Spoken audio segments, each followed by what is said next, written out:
বিশ্বের ২টি দেশে চলমান যুদ্ধের সুতো নাড়ছেন তিনি। দেশের অর্থনীতিকেও জো বাইডেন নিয়ে গেছেন চ্যালেঞ্জের মুখে। তবে তার ছুটি কাটানোর তালিকাটা কিন্তু বেশ দীর্ঘ। ৪ বছরে তিনি ছুটি কাটিয়েছেন ৫৩২ দিন।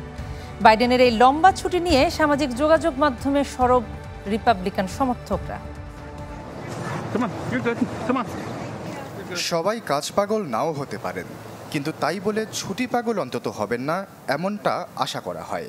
আর দেশটা যদি হয় যুক্তরাষ্ট্র, সেই দেশের প্রেসিডেন্টের নানাবিধ গুরুত্বপূর্ণ কাজ থাকে, তা নিয়ে কোনো সন্দেহের অবকাশ নেই।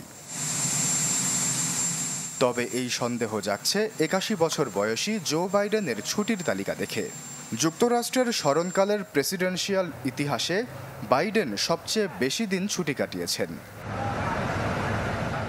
নিউ ইয়র্ক পোস্টের একটি প্রতিবেদন বলছে ২০২১ সালে প্রেসিডেন্টের দায়িত্ব নিয়ে ওভাল অফিসে ১৩২৬ দিন কাটিয়েছেন বাইডেন।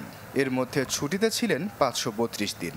তার সর্বশেষ পূর্বসূরি ডোনাল্ড ট্রাম্পের এই সংখ্যা ৩৮১ দিন, আর ৮ বছরে ৩২৮ দিন ছুটি কাটিয়েছেন বারাক ওবামা। বাইডেনের এই লম্বা ছুটির তালিকাকে বিরোধী রিপাবলিকানরা সমালোচনার নতুন হাতিয়ার হিসেবে নিয়েছে। সামাজিক মাধ্যমে এর সমালোচনা করেছেন রিপাবলিক মনা আমেরিকানরা। রিপাবলিকান ন্যাশনাল কমিটি জানায়, একজন সাধারণ আমেরিকান গড়ে বছরে ১১ বার ছুটি নেন। বাইডেন যে পরিমাণ ছুটি নিয়েছেন তা একজন মার্কিনই ৪৮ বছরে নিয়ে থাকেন। রিপাবলিকানরা সমালোচনা করলেও তাদের দলের নির্বাচিত প্রেসিডেন্ট জর্জ ডব্লিউ বুশও খুব একটা কম ছুটি কাটাননি। ৮ বছরে বুশ জুনিয়র ছুটিতে ছিলেন ১০২০ দিন। তবে কাজ পাগল প্রেসিডেন্ট ছিলেন জিমি কার্টার। ৪ বছরে তিনি ছুটি নিয়েছিলেন মাত্র ৭৯ দিন। কম ছুটি কাটানোদের তালিকায় রয়েছেন রোনাল্ড রিগানো। আশ্বাস চৌধুরী, চ্যানেল 24।